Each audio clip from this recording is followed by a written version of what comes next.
사도행전 5장 17절에서 42절 말씀. 대제사장과 그와 함께 있는 사람 즉 사두개인의 당파가 다 마음의 시기가 가득하여 일어나서 사도들을 잡아다가 옥에 가두었더니 주의 사자가 밤에 옥문을 열고 끌어내어 이르되 가서 성전에 서서 이 생명의 말씀을 다 백성에게 말하라 하매 그들이 듣고 새벽에 성전에 들어가서 가르치더니 대제사장과 그와 함께 있는 사람들이 와서 공회와 이스라엘 족속의 원로들을 다 모으고 사람을 옥에 보내어 사도들을 잡아오라 하니 부하들이 가서 옥에서 사도들을 보지 못하고 돌아와 이르되 우리가 보니 옥은 든든하게 잠기고 지키는 사람들이 문에 서 있으되 문을 열고 본즉 그 안에는 한 사람도 없더이다 하니 성전 맡은 자와 제사장들이 이 말을 듣고 의혹하여 이 일이 어찌 될까 하더니 사람이 와서 알리되 보소서 옥에 가두었던 사람들이 성전에 서서 백성을 가르치더이다 하니 성전 맡은 자가 부하들과 같이 가서 그들을 잡았으나 강제로 못함은 백성들이 돌로 칠까 두려워함이더라. 그들을 끌어다가 공회 앞에 세우니 대제사장이 물어 이르되 우리가 이 이름으로 사람을 가르치지 말라고 언급하였으되 너희가 너희 가르침을 예루살렘에 가득하게 하니 이 사람의 피를 우리에게 돌리고자 함이로다. 베드로와 사도들이 대답하여 이르되 사람보다 하나님께 순종하는 것이 마땅하니라. 너희가 나무에 달아 죽인 예수를 우리 조상의 하나님이 살리시고 이스라엘에게 회개함과 죄사함을 주시려고 그를 오른손으로 높이사 임금과 구주로 삼으셨느니라. 우리는 이 일의 증인이요 하나님이 자기에게 순종하는 사람들에게 주신 성령도 그러하니라 하더라. 그들이 듣고 크게 노하여 사도들을 없이 하고자 할세 바리새인 가멜리엘은 율법 교사로 모든 백성에게 존경을 받는 자라. 공회 중에 일어나 명하여 사도들을 잠깐 밖에 나가게 하고 말하되 이스라엘 사람들아 너희가 이 사람들에게 대하여 어떻게 하려는지 조심하라. 이전에 드다가 일어나 스스로 선전하매 사람이 약 400명이나 따르더니 그가 죽임을 당하매 따르던 모든 사람들이 흩어져 없어졌고 그 호족할 때에 갈릴리의 유다가 일어나 백성을 꾀어 따르게 하다가 그도 망한즉 따르던 모든 사람들이 흩어졌느니라. 이제 내가 너희에게 말하노니 이 사람들을 상관하지 말고 버려두라. 이 사상과 이 소행이 사람으로부터 났으면 무너질 것이요 만일 하나님께로부터 났으면 너희가 그들을 무너뜨릴 수 없겠고 도리어 하나님을 대적하는 자가 될까 하노라 하니 그들이 옳게 여겨 사도들을 불러들여 채찍질하며 예수의 이름으로 말하는 것을 금하고 놓으니 사도들은 그 이름을 위하여 능욕받는 일에 합당한 자로 여기심을 기뻐하면서 공회 앞을 떠나니라. 그들이 날마다 성전에 있든지 집에 있든지 예수는 그리스도라고 가르치기와 전도하기를 그치지 아니하니라. 아멘.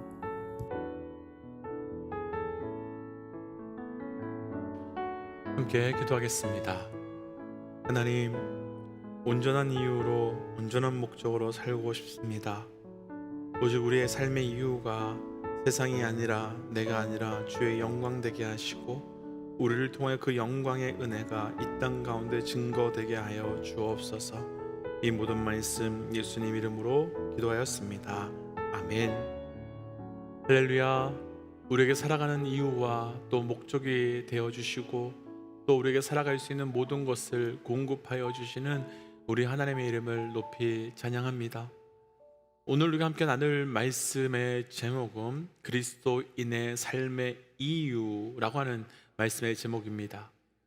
우리가 사도행전 말씀을 처음 시작할 때 나누었던 것처럼 사도행전 말씀은 단순히 초대교회 때만 있었던 사건을 기록한 말씀이 아니라 사도행전 28장 이후에 29장 그리고 30장으로 살아가야 하는 바로 지금 우리 이 시대의 역사이며 바로 우리의 말씀이라고 나누었습니다. 그래서 사도행전 안에는 예수 그리스도 십자가 보혈의 사건을 통해서 그 생명의 은혜를 누리며 그 예수를 따라가는 그리스도인이 어떻게 살아가야 하는지를 아주 자세하게 보여주고 있는 겁니다. 사실 사도행전의 말씀에 등장하는 역사적 배경과 지금 현재 우리의 역사적 배경은 너무나도 다르지요. 그런데 역사적 배경과 환경은 다르지만 분명하게 동일한 것이 한 가지 있는데 바로 오늘 말씀의 제목은 그리스도인이 살아가는 삶의 이유, 바로 그것은 초대교회 이후 모든 그리스도인들이 반드시 분명히 동일해야만 하는 겁니다. 곧 삶의 이유가 예수님 승천하신 이후 제자들에게서 초대교회로, 그리고 초대교회에서 열방의 교회로 동일하게 흘러가고 있을 때 바로 그것이 교회라고 할 수 있고, 바로 그 사람을 그리스도인이라고 할 수 있는 겁니다. 오늘 말씀을 통해서 이 시대 그리스도인으로 살아가고 있는 우리의 삶의 이유를 한번 점검함을 통해 본질적 삶의 이유가 우리에게 초대교회 성도들, 그리고 초대교회 제자들과 동일한 걸음이 되어가는 은혜가 있기를 주의 이름으로 축복하며 또한 도전합니다. 그리스도인의 삶의 이유, 먼저 오늘 본문 중에요 18절부터 20절입니다 18절부터 20절 함께 좀 읽어보지요. 사도들을 잡아다가 옥에 가두었더니 주의 사자가 밤에 옥문을 열고 끌어내어 이르되 가서 성전에 서서 이 생명의 말씀을 다 백성에게 말하라 하매. 아멘. 오순절 성령 사건 이후에 사도들은 복음을 전하고 예수가 그리스도임을 증거했습니다. 그런데 대제사장들과 사두개의 사람들은 사도들이 복음을 증거하면서 점점 더 그리스도인이 늘어나게 되자 17절 말씀과 같이 시기하는 마음이 가득해졌고 결국에는 사도들을 감옥에 가두어 버렸습니다. 그런데 그들이 사도들을 막으려고 하는 노력은 아무런 힘을 발휘하지 못했습니다. 왜냐하면 하나님께서 보내주신 주의 사자가 그들의 옥문을 열어주었고 사도들은 다시 성전으로 가서 생명의 말씀을 전하게 되었기 때문입니다. 여기서 우리가 오해하지 말아야 되는 것이 하나 있습니다. 하나님께서 사도들이 갇혀있는 옥문을 왜 열어주셨는가 라고 하는 것입니다. 사도들이 복음을 전하다가 감옥에 갇히게 되니까 그것이 안타까워서, 그것이 너무 불쌍해서 하나님께서 그들을 보호하시고 그들을 지켜주시기 위해서 그 옥문을 열어주신 것 같으신지요? 만약 사도들을 지켜주시고 보호해 주시기 위해서 이들의 옥문을 열어주셨다면 하나님께서는 이들이 다시 성전으로 가서 생명의 말씀을 전하는 것을 막으시거나 혹은 다시 잡힐 위험이 없는 다른 곳으로 보내셔서 그런 곳에 가서 생명의 말씀을 전하게 하셨어야만 했습니다. 그런데 이들은 감옥에서 나와서 다시 성전에 가서 생명의 말씀을 전하고 있습니다. 그렇게 되면 또 잡히게 될 것이고, 그렇게 되면 또 다시 생명의 심각한 위험에 놓이게 될 터인데 이들은 또 그리로 갑니다. 그리고 또 만약 사도들을 지켜주시고 보호하시기 위해 왜 이들의 옥문을 열어서 나오게 하셨나라는 생각이 들면, 그러면 반대로 이런 생각이 듭니다. 그러면 하나님 왜 바울의 감옥의 문은 열어주지 않으시고 바울은 그냥 옥문에 두게 하신 겁니까? 라는 질문이 듭니다. 사도들을 풀어주셨다면 왜 바울은 그냥 감옥에 있게 하신 거겠습니까? 혹자는 여기서 사도들과 바울을 차별한다 하실 수도 있을 것이고, 혹자는 바울이 직접 하나님께 이야기한다면 왜 사도들은 바로 옥문을 열어서 나오게 하셨으면서 나는 안 해주냐고 따질 법도 할 것 같습니다. 그런데 우리는 이미 말씀을 보아서 알지만 사도들은 감옥에서 나왔지만 생명을 보존하고 지키기 위해서 안전한 곳으로 가서 말씀을 전하거나 혹은 말씀 중단하는 것을 잠깐 멈춘 것이 아니었습니다. 그리고 바울도 왜 사도들은 감옥에서 그렇게 쉽게 풀어주는데 나는 왜 풀어주지 않느냐라고 하지 않고 오히려 감옥에서조차도 주 안에서 기뻐하라며 감사하며 그곳에서 복음을 전했고, 사도행전의 마지막 말씀인 사도행전 29장 30절과 31절 말씀을 보면 바울은 감옥에서조차도 하나님의 나라와 주 예수를 증거하고 있다고, 담대하게 증거하고 있다고 말하고 있습니다. 어떻게 사도들은 말씀을 전하면 또다시 감옥에 잡히는 것을 알면서도 그곳으로 가고, 바울은 감옥에서 왜 나는 하나님 위해서 복음을 전하고 있는데 감옥에서 풀어주지 않고 가두어 두느냐고 하나님께 원망하지 않고 감옥에서조차도 생명의 말씀을 증거할 수 있었겠습니까? 분명한 이유가 있습니다. 오늘 말씀의 제목으로 한다면 사도들은 그리고 바울은 자신들이 살아가는 삶의 이유를 분명히 알고 있었기 때문입니다. 그리고 그들의 삶의 이유는 우리가 조금 전에 읽었던 20절 말씀 그대로 생명의 말씀을 모두에게 전하는 것, 그것이 바로 그들의 삶의 목적이며 이유였기 때문입니다. 먼저 저와 우리 모든 믿음의 동역자 여러분들께 도전하고 싶은 것이 있습니다. 우리 삶에 살아가는 이유가 생명의 말씀을 증거하며 그 생명 말씀을 증거함으로 사람을 살리는 영적 은혜가 우리 삶의 이유, 삶의 목적 되시기를 주의 이름으로 도전합니다. 우리 그리스도인의 삶의 이유가 생명을 살리는 것으로 분명해진다면 우리는 우리 삶에 대한 태도가 완전히 바뀌고 변화될 수밖에 없을 겁니다. 감옥에 들어갔습니다. 보통 우리라면 감옥에 들어가 계신 하나님께 원망하고 감옥에서 빨리 나오게 해달라고 기도할 것입니다. 그러면서 마치 하나님과의 거래하듯이 감옥에서 나가게 해주신다면, 이 문제가 해결되게 해주신다면 이것도 하고 저것도 하고 앞으로 이렇게 살겠다고 서원 아닌 서원도 할 법합니다. 그런데 그렇게 기도했는데도 여전히 감옥에 있다면 우리의 믿음은, 우리의 신앙은 흔들릴 수밖에 없습니다. 하지만 생명의 말씀을 전하는 것이 우리 삶의 분명한 목적과 이유로 세워지게 된다면, 그리고 그것이 우리의 본질적 사명이 고백된다면 감옥에서 있을 때 감옥에서 있는 대로 죄수들에게, 그리고 나오게 하신다면 나오는 대로 나와서 만나는 사람들에게 생명의 말씀을 전할 수밖에 없게 되겠지요. 삶의 이유가 분명하지 않으면 환경이 우리를 결정하지요. 그런데 삶의 이유가 분명하면 환경이 아니라 삶의 이유가 우리의 환경을 결정하는 겁니다. 오늘 말씀에서 사도들은 왜 감옥문이 열렸는데도 또다시 감옥에 잡혀 들어올 짓을 하고 있겠습니까? 그들의 삶의 이유는 감옥에 들어오지 않는 것이 아니라 그들의 삶의 이유는 생명의 말씀을 전하는 것, 바로 그것이었기 때문입니다. 그렇다면 이것을 그대로 우리에게 한번 적용해 보고 싶습니다.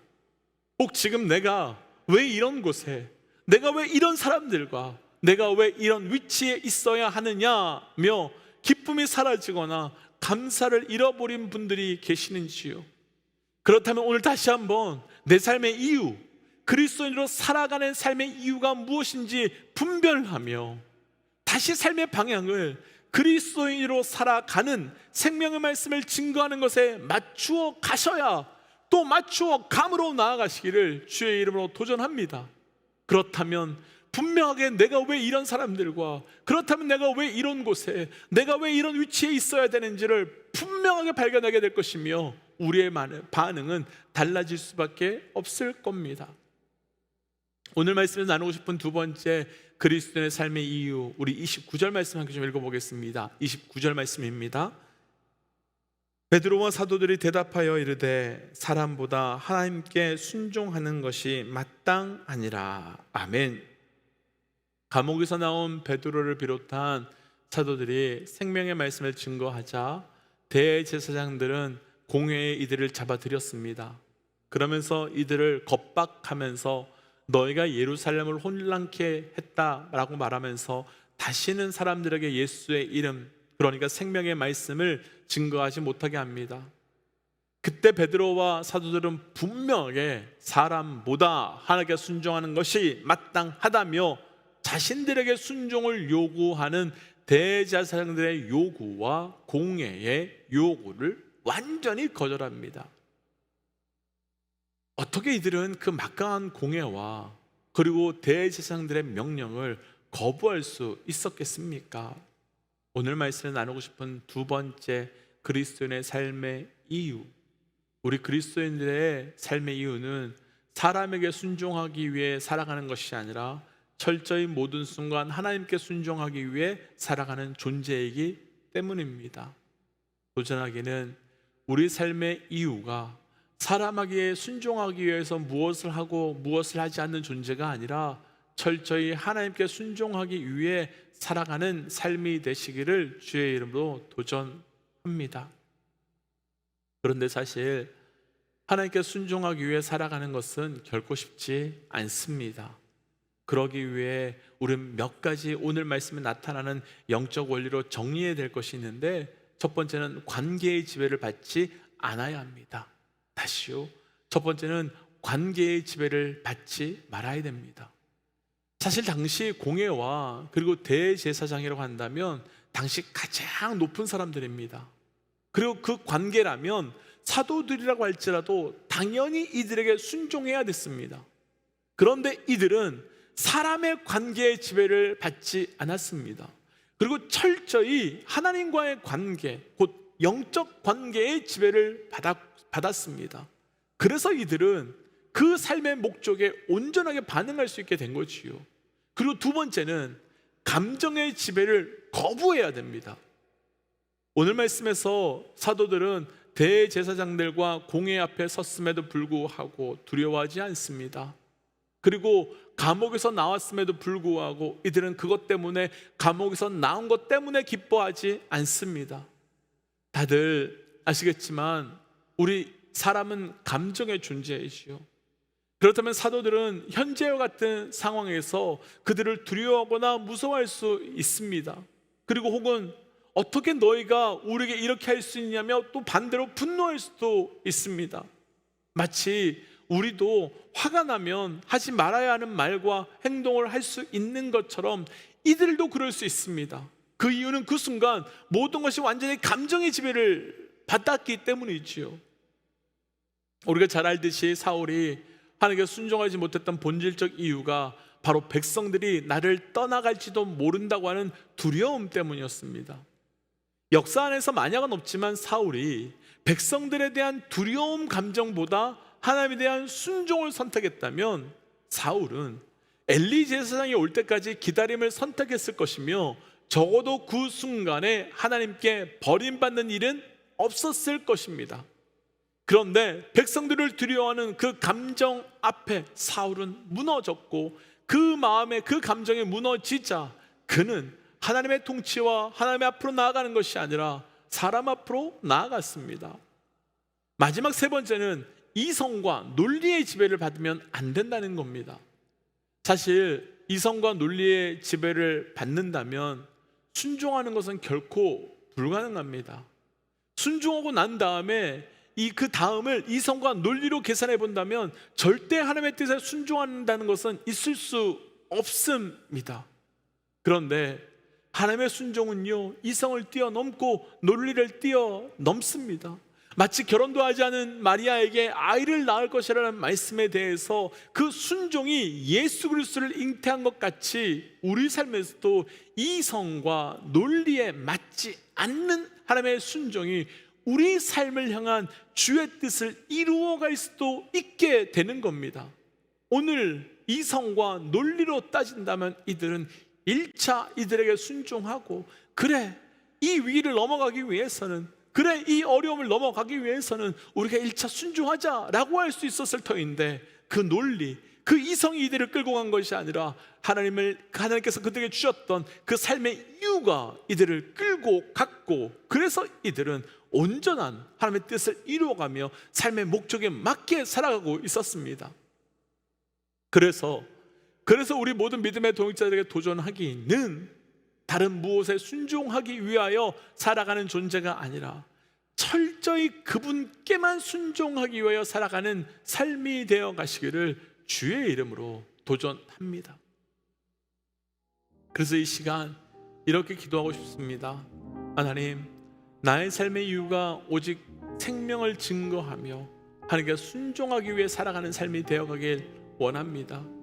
그렇게 살아갈 수 있도록 우리에게 힘과 능력을 더하여 주시옵고, 그렇게 살아가지 못할 때 다시 주께 돌아갈 수 있도록 인도하여 주옵소서라고 함께 이 시간 기도하며 나아가겠습니다. 함께 기도할까요? 기도하지요. 하나님, 오늘 주셨던 말씀을 붙들고 기도하며 나아갑니다. 하나님, 우리의 삶의 이유가 무엇이 온전히 알기를 합니다. 하나님, 우리의 삶의 이유가 철저히 생명의 말씀을 증거하는 자로 살게 하여 주시고, 그 생명의 말씀을 증거할 때마다 하나님의 하나님 되심이 우리 가운데 온전히 증거되며 나타날 수 있도록 인도하여 주시옵소서. 하나님께서 우리 가운데 나타난 주의 놀라운 은혜의 사건이 우리를 통해 증거되게 하여 주시고, 하나님께서 우리가 하나님의 말씀 앞에 순종함으로, 생명의 말씀을 증거함으로, 주의 뜻에 순종함으로 살아가는 자 되게 하여 주옵소서. 하나님, 오늘 주신 말씀을 붙들고 기도합니다. 하나님, 우리 삶의 그리스도인으로서 살아가는 삶의 이유가 오직 생명의 말씀을 증거하기 위해 살아가는 자 되게 하여 주옵소서. 하나님, 그래서 상황과 환경이 어떠하다 할지라도 우리에게 주셨던 삶의 목적, 생명을 증거하는 삶을 걷게 하여 주시옵고, 하나님, 우리의 삶이 어떠하다 할지라도 하나님께 철저히 순종으로 나아가는 우리의 삶이 될 수 있도록 인도하여 주시옵소서. 하나님, 그래서 모든 걸음걸음이 철저히 하나님께만 반응하며 나아가는 삶이 되길 원합니다. 이 모든 말씀 예수님 이름으로 기도하였습니다. 아멘. 사랑하는 믿음의 동지 여러분, 오늘도 우리의 삶의 이유는 나를 위해 살아가는 것이 아니라 그분을 위해서, 그분 때문에 살아가는 겁니다. 오늘 하루가 그를 통하여 생명의 말씀이 우리를 통하여 증거되고, 우리를 통한 하나님의 완전한 그 하나님 앞에 순종함의 은혜가 우리를 통하여 확증되어 가시기를 주의 이름으로 축복합니다. 함께 시간 선포하고 또 삶의 자리로, 또 기도의 자리로 돌아가지요. 함께 선포하겠습니다. 하나님은 살아계십니다. 아멘. 승리하십시오. 함께 기도하지요. 기도하겠습니다.